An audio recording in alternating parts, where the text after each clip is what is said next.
Jemaat yang dikasihi Tuhan Yesus Kristus, selamat malam, selamat beribadah di dalam ibadah keluarga hari ini Rabu tanggal 21 April 2021.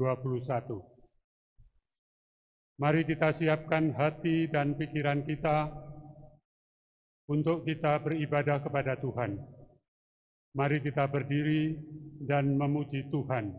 Hitung jemaat 188, Kristus bangkit soraklah.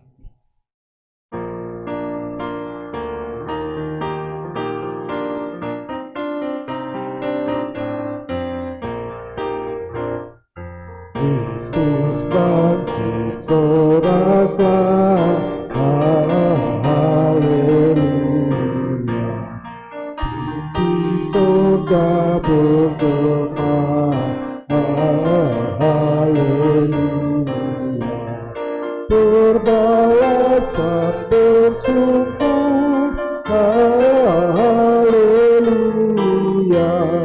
Muliakan Tuhanku, haleluya.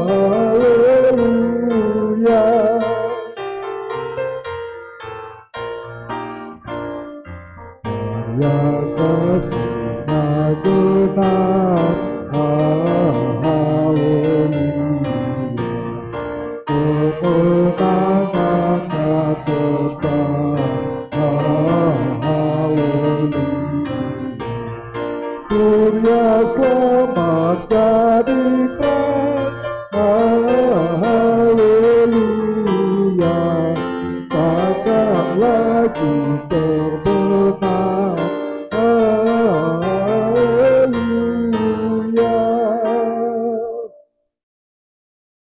Mari kita berdoa. Ya Tuhan, di minggu ketiga sesudah Paskah ini, kami datang menghadap hadirat-Mu yang kudus, mengucap syukur atas segala kebaikan dan kemurahan-Mu yang senantiasa kami rasakan di setiap hari-hari kehidupan ini. Ya Tuhan, berkatilah ibadah keluarga ini, berkati para pelayan-Mu, baik para majelis yang bertugas, pelayan firman, organis, pemandu lagu, petugas sound system dan multimedia, bahkan setiap jemaat-Mu yang ada di setiap rumah dari sektor 1 sampai sektor 9. Namun, sebelumnya kami mengaku akan dosa yang kami telah perbuat. Ampunilah kami ya Tuhan, pengampunan-Mu yang akan melayakkan kami untuk beribadah kepadamu. Hadirlah di tengah-tengah persekutuan kami. Pimpin dan berkati ibadah ini dari awal sampai akhir. Kiranya ibadah ini terlaksana hanya di dalam nama Bapa, Anak, dan Roh Kudus. Amin. Mari kita naikkan Mazmur pujian dari Mazmur 19 ayat 10 dan 11 yang mengatakan, takut akan Tuhan itu suci, tetapi ada untuk selamanya. Hukum-hukum Tuhan itu benar, adil semuanya, lebih indah daripada emas, bahkan daripada banyak emas tua, dan lebih manis daripada madu, bahkan daripada madu tetesan dari sarang lebah. Jemaat dipersilakan duduk. Hitung jemaat 202, maut sudah menyerah.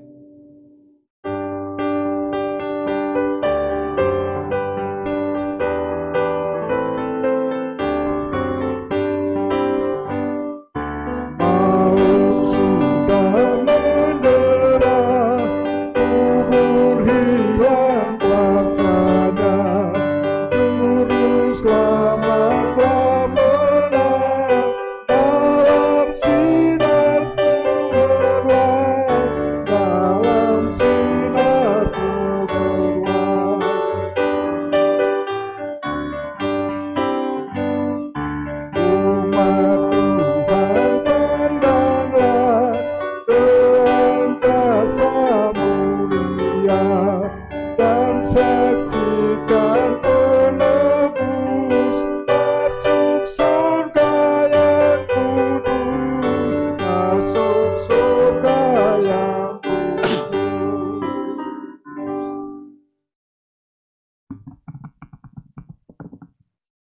Jemaat yang diberkati Tuhan, kita berdoa sebelum kita membaca firman Tuhan dan merenungkannya bersama. Kita berdoa. Kami siap menerima firman-Mu, ya Roh Kudus, mampukanlah kami, baik hamba-Mu yang Engkau pakai untuk memberitakan firman-Mu, begitu juga umat yang bersedia mendengar, supaya melalui firman-Mu kami mengerti seluruh kehendak Tuhan, untuk kami jadikan dasar hidup hari ini dan selamanya. Amin.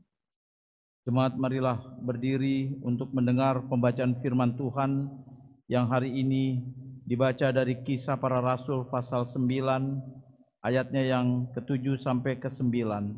Kisah Para Rasul 9 ayat 7 sampai 9, demikian firman Tuhan.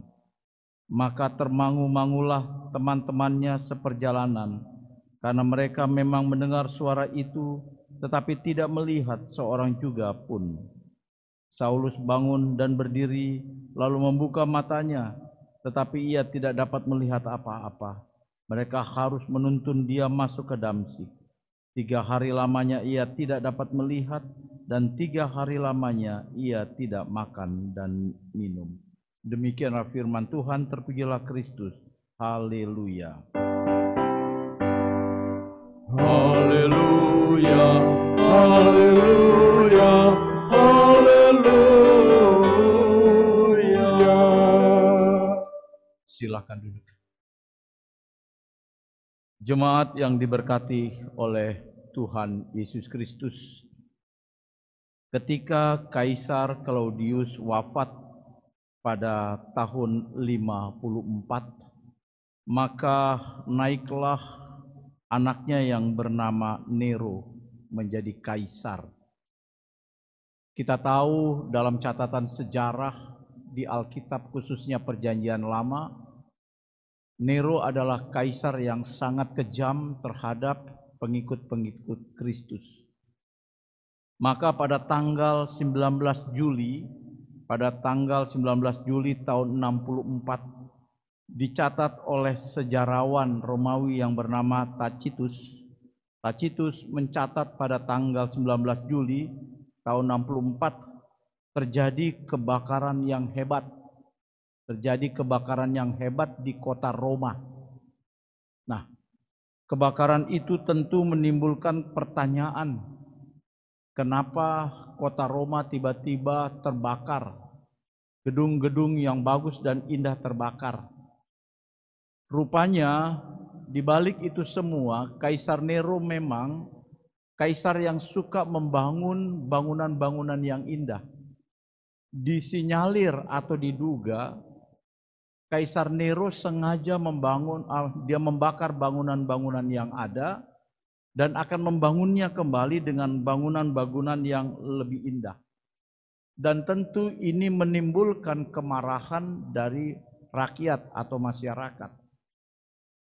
Nah, mengantisipasi tuduhan dan kecurigaan itu, Bapak, Ibu, dan saudaraku yang sekalian, Kaisar Nero lalu kemudian membuat sebuah alibi atau sebuah pengalihan dari persoalan yang ada, di mana Kaisar Nero mengatakan bisa jadi dewa mereka atau dewanya orang-orang Romawi marah.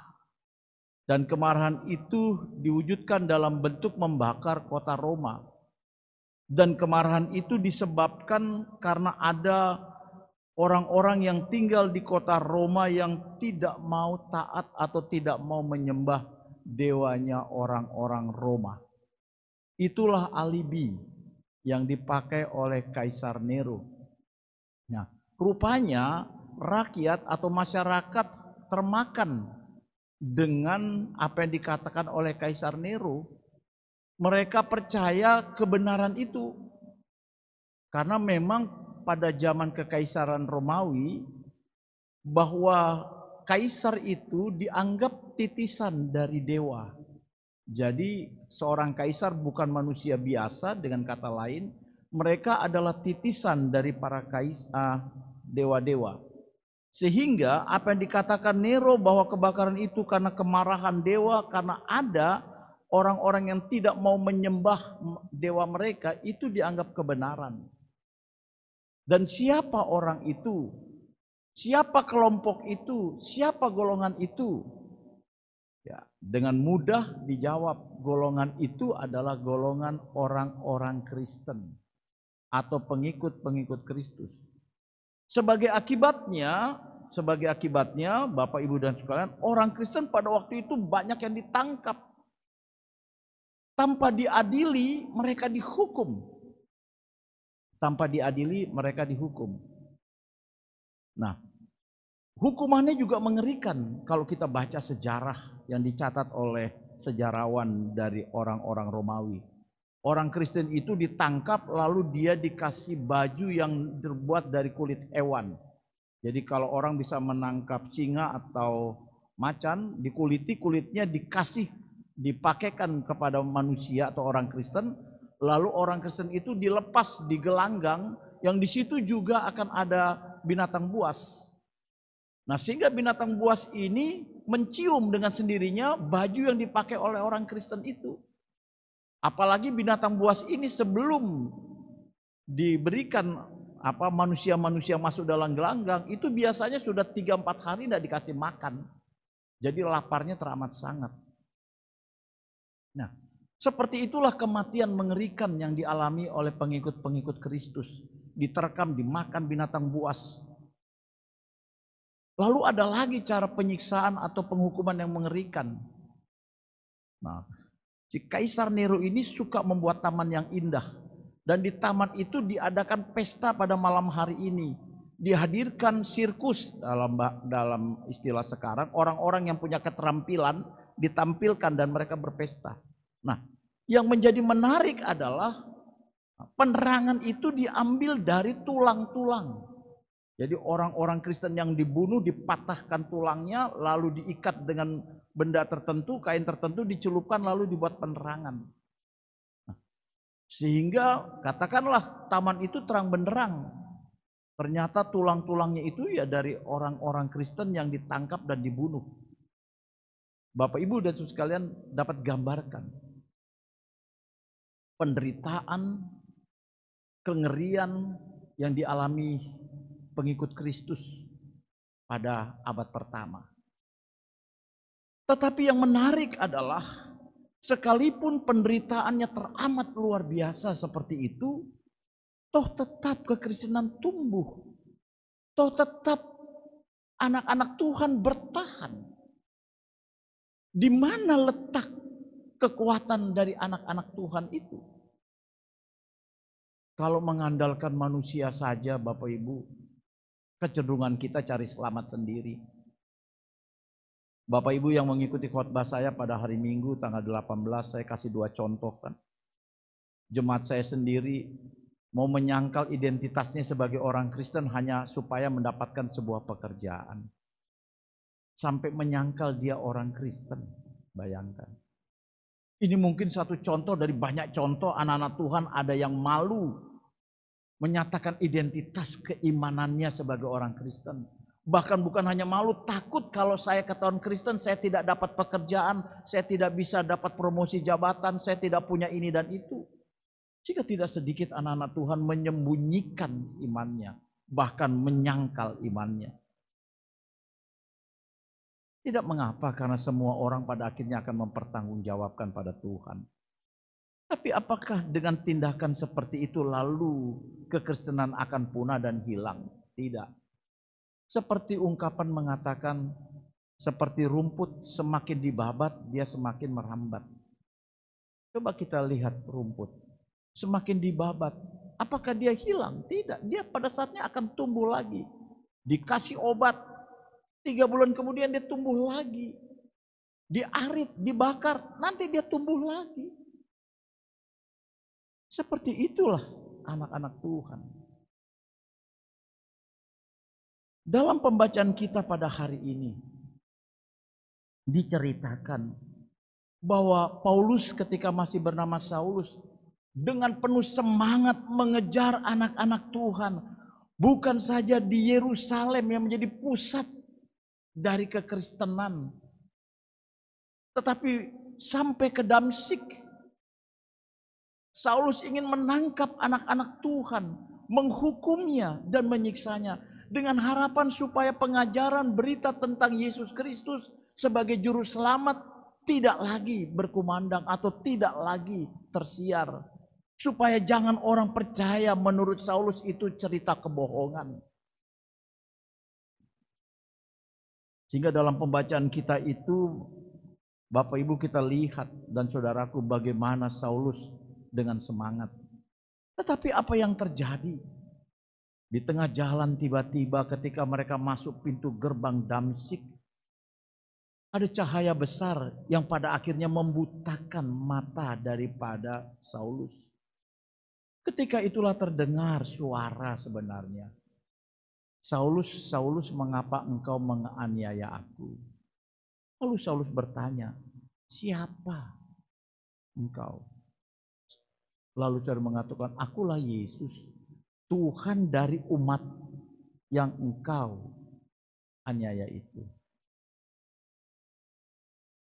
Disinilah kita memahami Bapak Ibu dan saudaraku. Ketika penindasan terjadi pada pengikut Kristus, yang pertama, Tuhan tidak menutup mata. Kalau dikatakan Tuhan tidak pernah tidur, itu artinya Tuhan melihat apa yang umatnya alami. Kalau di Mazmur dikatakan Tuhan itu penjaga Israel, tidak terlelap dan tidak tertidur, maka Tuhan itulah juga menjaga orang-orang Kristen pada zaman Saulus atau pada zaman Kaisar Nero. Tuhan menjaga.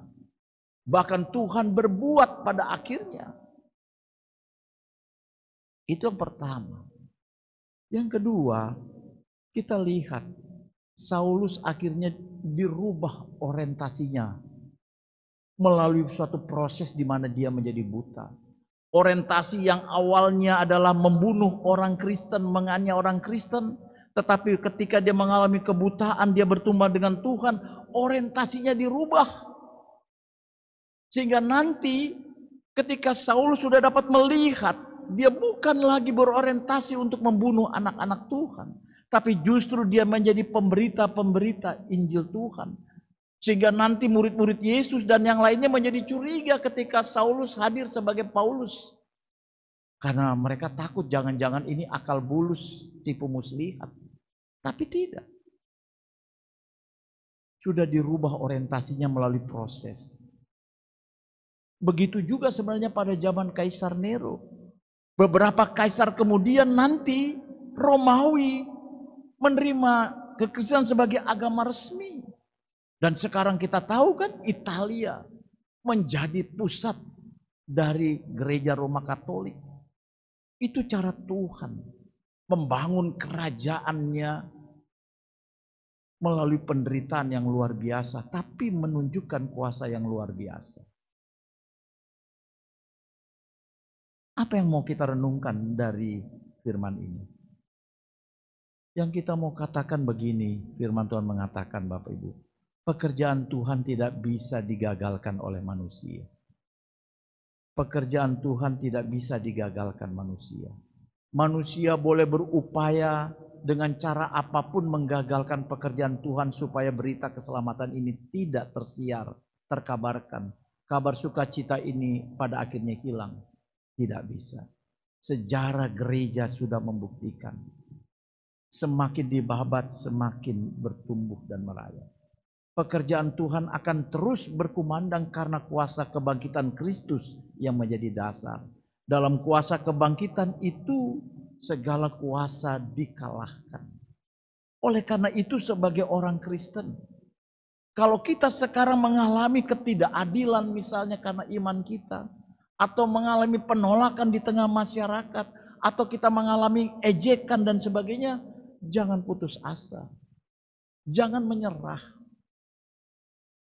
Karena yang dianiaya, yang diejek itu bukan kita sebenarnya. Kita ini hanya percaya pada Yesus. Yang diejek, dihina itu adalah Yesus. Seperti perkataan Yesus, mengapa engkau menganiaya aku? Seperti perkataan Yesus itu. Jadi jangan kita sedih. Yang diejek, dihina itu Yesus Tuhan kita. Kita akan kuat. selama kita percaya bahwa kuasa Tuhan itu mampu dan melebihi kuasa dunia. Karena itu tetap kita memberitakan Injil. Tetap kita menyatakan kabar sukacita itu. Apapun kondisi kita, apapun tantangan dan pergumulan. Bahwa Tuhan pasti menang. Kuasanya pasti dinyatakan. Coba kita lihat di Indonesia. Kadang-kadang bangun gereja itu susahnya Bapak Ibu izinnya. Tapi kalau bangun rumah karaoke, kafe mudah sekali. Tapi berumah ibadah ada label salib, wah tuh prosedurnya panjang.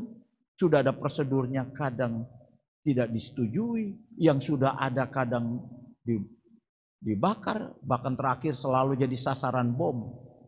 Saya enggak tahu ya kenapa teroris itu kok senangnya matinya di gereja. Kata teman saya karena tahu di gereja itu ada keselamatan.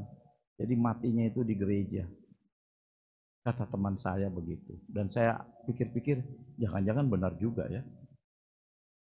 Apakah kita menjadi takut di tengah ancaman para teroris mengebom gereja Tuhan? Yang beberapa lalu oleh pihak kepolisian terbongkar rencana mereka. Tentu Tuhan bekerja di balik itu. Tuhan memakai Densus 88 membongkar jaringan ini.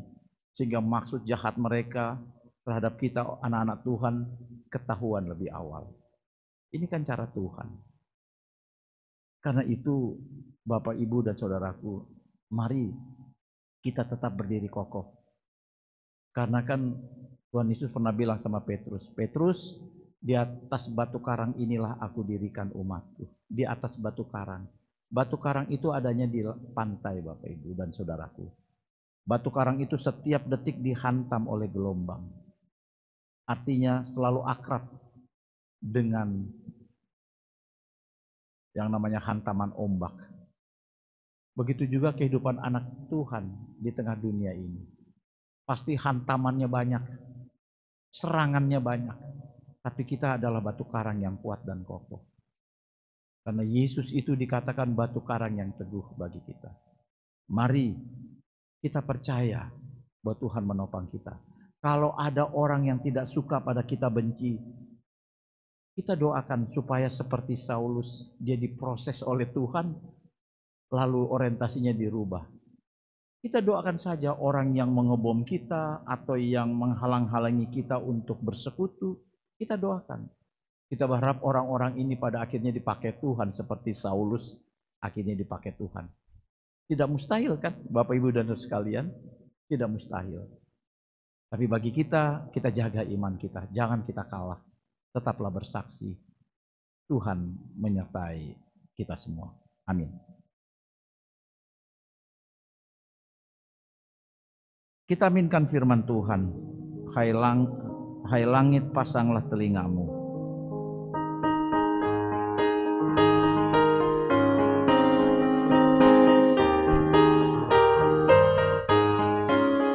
Hai langit, pasanglah telingamu, dengar ucapan kuat bumi.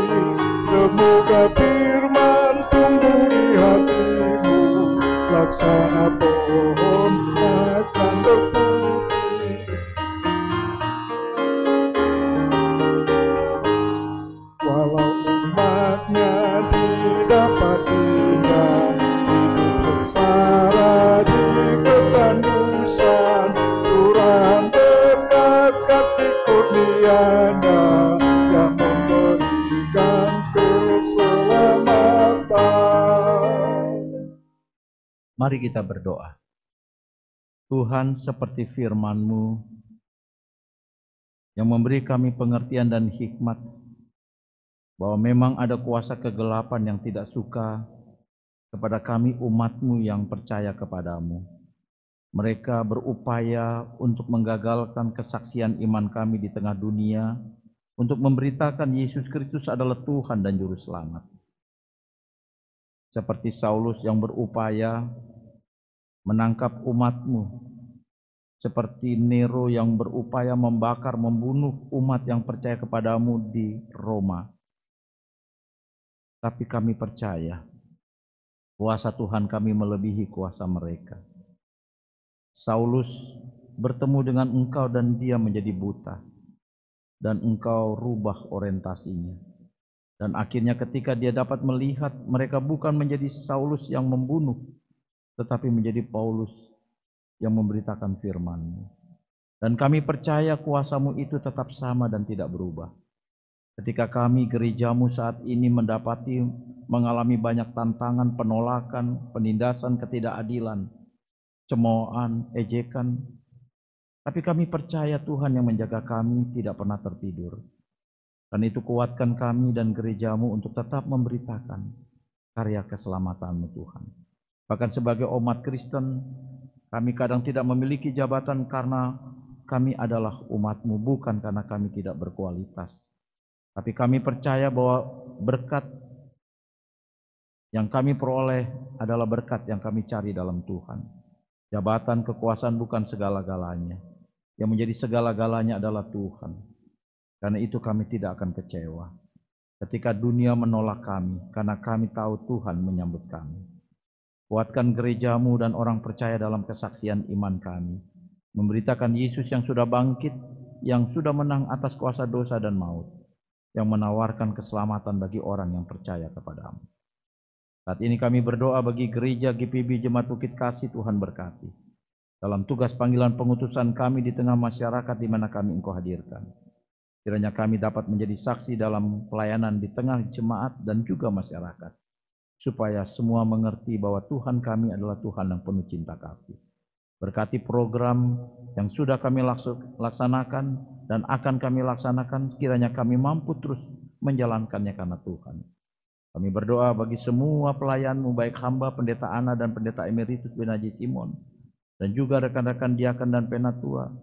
Tuhan mampukan kami menata layani jemaat dengan baik, didukung oleh pengurus di 6 Pelkat dan pelayan PAPT, pengurus yang ada di komisi dan panitia BPPJ, TK Bukit Kasih, pegawai gereja, untuk dapat menjadi bagian dalam pekerjaan Tuhan bersama dengan kami para presbiter-Mu Tuhan, bahkan bersama warga jemaat, supaya kami boleh setia dalam tugas pelayanan sebagai gereja yang Engkau utus.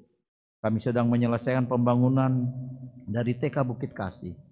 Tuhan, terima kasih untuk semua proses yang sudah kami lalui.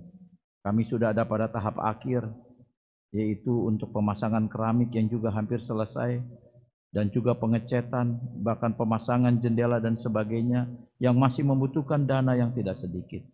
Tapi kami melihat ke belakang bahwa kalau kami sampai saat ini terus berjalan karena Tuhan, maka kami percaya Tuhan tidak meninggalkan kami di tengah jalan.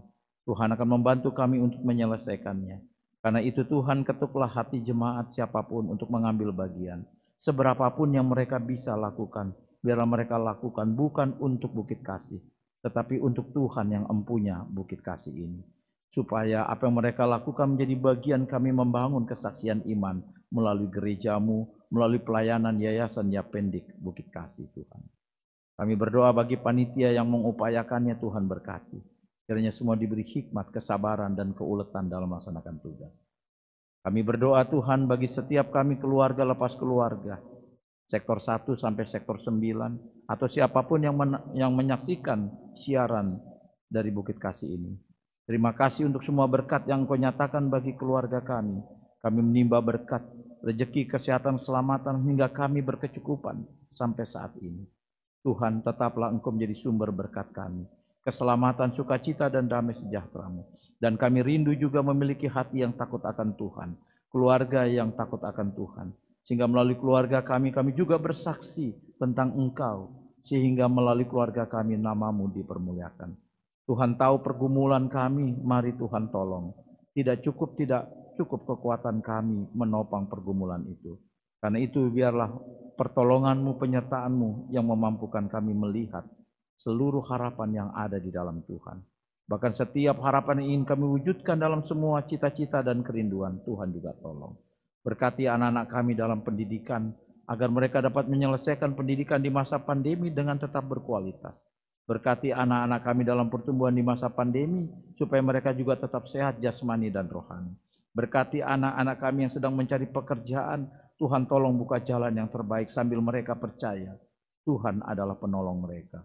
Berkati anak-anak kami yang sudah bekerja untuk bersyukur dan menjadi pekerjaan itu bukan hanya untuk mencari berkat, tapi sebagai ladang untuk bersaksi. Berkati karir mereka, berkati kehidupan rumah tangga anak-anak kami yang sudah berumah tangga. Berkati anak-anak kami mencari pasangan hidup, Tuhan berikan yang seiman dan takut akan Tuhan.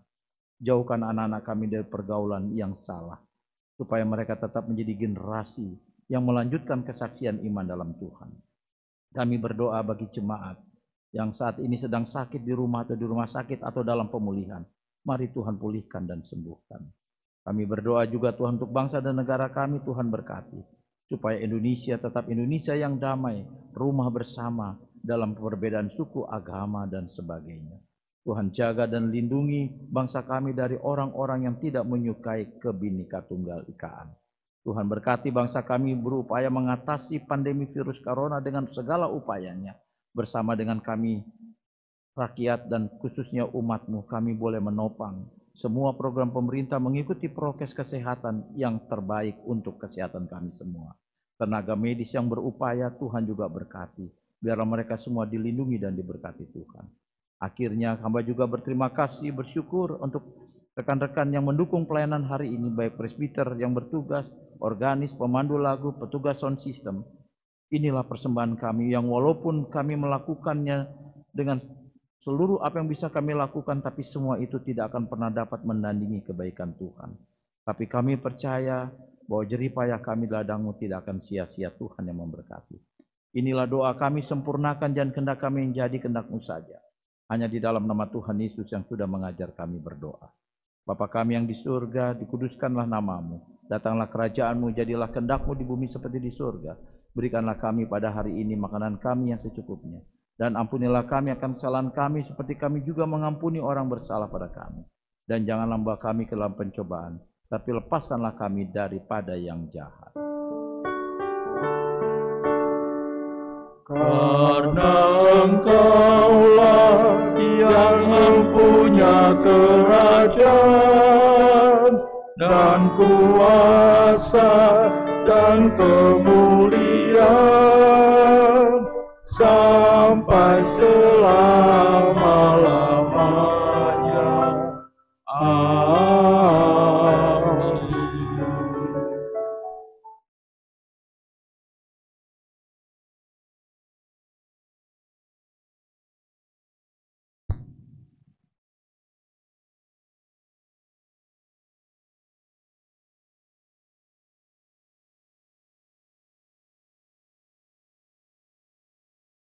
Marilah memberi persembahan kepada Tuhan sebagai tanda syukur kita atas berkat yang telah dilimpahkannya. Firman Tuhan dalam 2 Korintus 9 ayat 7 dan 8 yang menyatakan, hendaklah masing-masing memberikan menurut kerelaan hatinya, jangan dengan sedih hati atau karena paksaan. Sebab Allah mengasihi orang yang memberi dengan sukacita, dan Allah sanggup melimpahkan segala kasih karunia kepada kamu, supaya kamu senantiasa berkecukupan di dalam segala sesuatu, dan malah berkelimpahan di dalam pelbagai kebajikan. Tuhan memberkati saudara dan persembahan saudara. Kidung Jemaat 235, baik pertama dan baik kedua, ku dengar berkat-Mu turun.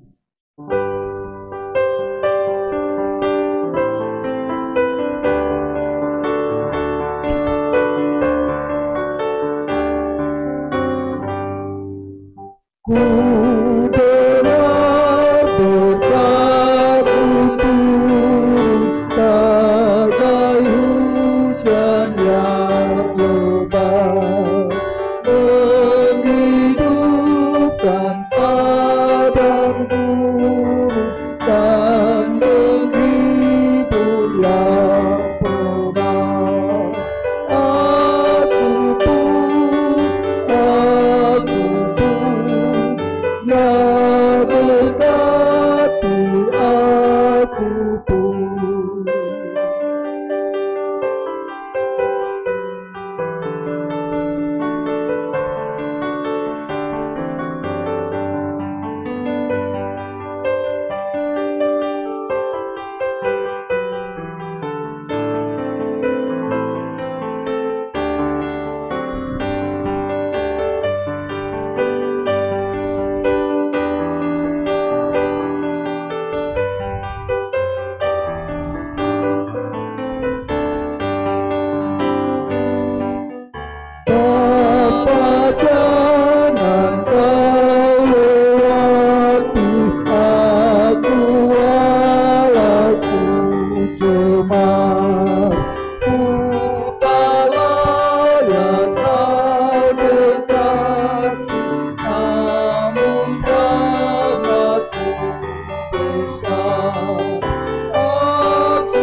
hari aku. Jemaat, mari berdiri untuk menyerahkan persembahan kita kepada Tuhan dalam doa syukur. Kita berdoa.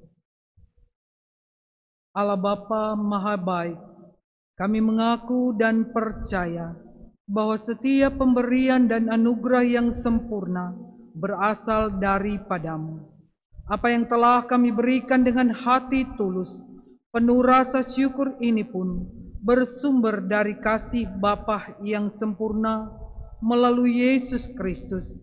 Kami mohon berkatilah persembahan kami agar berguna untuk pekerjaan dan pelayanan yang menyaksikan kemuliaan nama-Mu. Amin. Jemaat dipersilakan duduk. Warta Jemaat Minggu ketiga sesudah Paskah, ibadah keluarga bersahaja, Rabu 21 April 2021. Ucapan terima kasih. Presbiter yang bertugas mengucapkan terima kasih kepada Pendeta Elia Haun Papar STH yang sudah memberitakan firman Tuhan pada malam hari ini. Seluruh majelis yang bertugas dan juga pendukung hingga terlaksana ibadah hari ini, Tuhan Yesus Kristus Kepala Gereja memberkati. Ibadah keluarga bersahaja Rabu 28 April 2021 masih tetap dilaksanakan secara streaming pada pukul 19.00 WIB. Dan dengan ini diberitahukan kepada jemaat bahwa mulai hari Rabu tanggal 5 Mei 2021, ibadah keluarga akan dilaksanakan secara luring atau tatap muka di gereja dengan memperhatikan kuota yang ada dan secara daring atau live streaming melalui channel YouTube GPIB Bukit Kasih Surabaya pukul 19.00 WIB. Mohon menjadi perhatian jemaat. Terima kasih atas perhatiannya. Himbauan untuk dana diakonia. Majelis Jemaat GPIB Bukit Kasih mengharapkan kesediaan Bapak Ibu Saudara-saudari yang diberkati Tuhan untuk dapat menjadi saluran berkat bagi 24 anggota diakonia yang setiap bulannya membutuhkan dana sebesar Rp4.800.000. Untuk santunan diakonia ini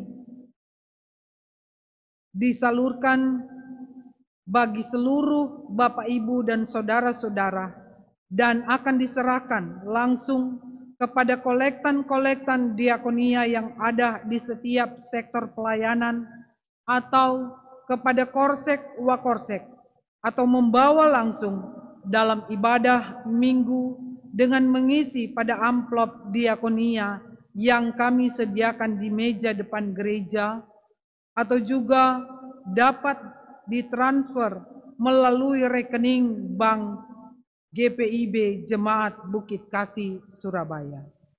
Demikian warta Jemaat Ibadah Rabu 21 April 2021. Terima kasih atas perhatian warga jemaat. Tuhan Yesus memberkati.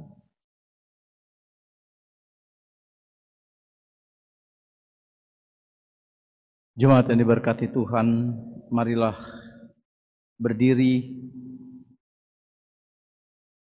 Kita akan melanjutkan kehidupan dengan hati dan iman yang mengarah kepada Tuhan. Tetaplah kita bersaksi sebagai pengikut-pengikut Kristus sekalipun dunia menolak kita.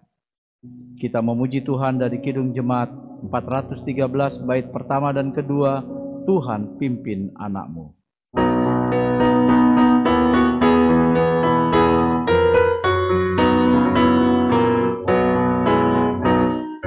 Tuhan pimpin anak-Mu agar tidak tersesat.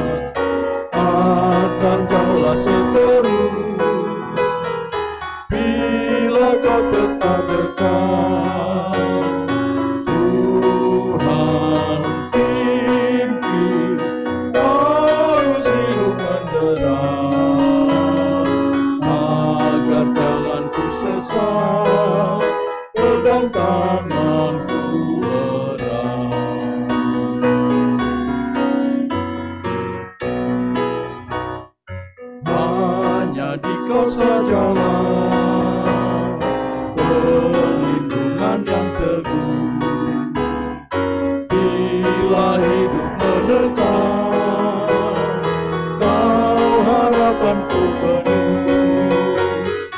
Tuhan, pimpin arus hidup menderas, agar jangan ku sesat, pegang tanganku erat. Arahkan hati dan pikiranmu pada Tuhan, serta terimalah berkat-Nya. Tuhan memberkati engkau dan melindungi engkau. Tuhan menyinari engkau dengan wajah-Nya dan memberi engkau kasih karunia. Tuhan menghadapkan wajah-Nya kepadamu dan memberi engkau damai sejahtera. Amin.